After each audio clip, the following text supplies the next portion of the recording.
সীতাপুর নামে একটি গ্রাম ছিল। সেখানে থাকত বিধবা এক বুড়ি, তার দুই মেয়েকে নিয়ে। বড় মেয়ের নাম ছিল ঐশী, আর ছোট মেয়েটির নাম ছিল প্রিয়া। প্রিয়ার চেয়ে ঐশী অনেক বেশি সুন্দরী ছিল।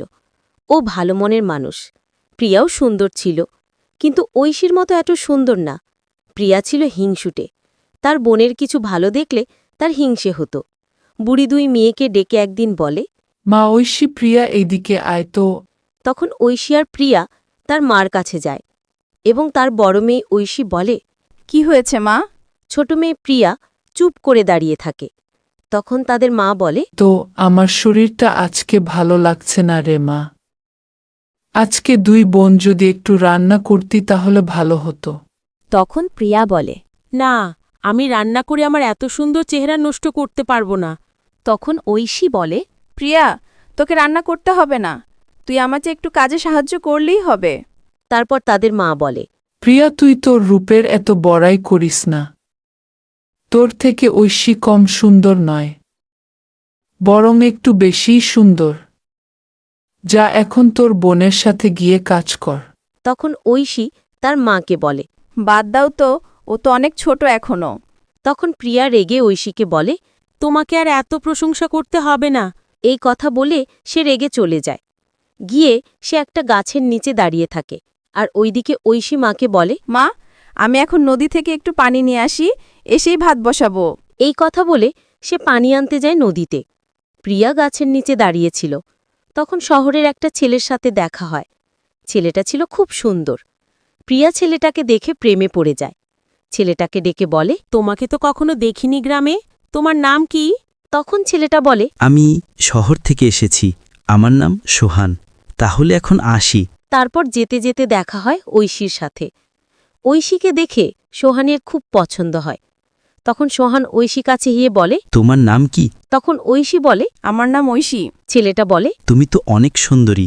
তখন ঐশী বলে, বেশ ভালো, আপনাকে তো চিনতে পারলাম না।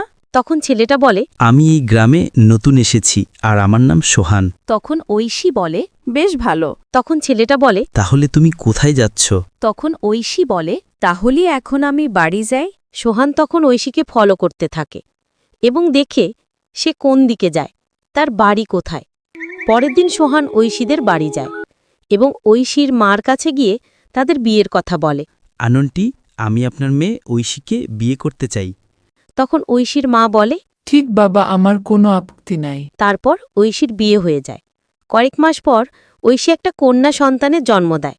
তখন তাদের বাড়িতে সুখের বদলে দুঃখ নেমে আসে, কারণ মেয়েটা হয় কালো। সোহান বলে, এই মেয়ে আমার না। ঐশী, তুই সত্যি করে বল, বাচ্চাটা কার? বিয়ের আগে হয়তো তোর কারো সাথে সম্পর্ক ছিল। তখন ঐশী বলে, বিশ্বাস করো, ভুল ভাবছ তুমি। সোহান তার কোনো কথা না শুনে কয়েকদিন পরেই ঐশীর ছোট বোন প্রিয়াকে বিয়ে করে আনে। তারপর প্রিয়া কয়েক মাস পর গর্ভবতী হয়, আর ঐশীকে বলে, তোর তো কালো মেয়ে হয়েছে, তুই দেখিস, আমার খুব সুন্দর একটা বাচ্চা হবে। তখন ঐশী বলে, তুই এত অহংকার করিস না, এত অহংকার করা ভালো নয়। তারপর কয়েক মাস পর প্রিয়ার বাচ্চা হয় এবং তা দেখে তারা সবাই চমকে যায়, কারণ সেটা কোনো মানুষের বাচ্চা নয়, সেটা ছিল একটা সাপের বাচ্চা। তখন ঐশী বলে, দেখেছ তোমরা, বেশি অহংকার করলে কি হয়? আমার তো তাও মেয়ে হয়েছে, কালো হোক আর যাই হোক, আর তোমার যে সাপের বাচ্চা হয়েছে। তাই বেশি অহংকার করা ভালো নয়। আল্লাহ যা দেয় তা নিয়ে সন্তুষ্ট থাকা ভালো। তারপর তারা দুইজন তাদের ভুল বুঝতে পারে এবং সোহান বলে, ঐশী, আমি অনেক খারাপ খারাপ কথা বলেছি তোমাকে, তুমি আমাকে মাপ করে দাও। আমি আমার ভুল বুঝতে পেরেছি। প্রিয়া বলে, হ্যাঁ বোন, তুই আমাকে মাফ করে দে। আমরা এখন এই মেয়েটাকে খুব আদর করব, আর ওকে কিছুই খারাপ কথা বলবো না। তারপর তাদের এইভাবে সময় কাটতে থাকে। তাদের আর কোনো সমস্যা থাকে না, তারা সুখে শান্তি বাস করতে থাকে।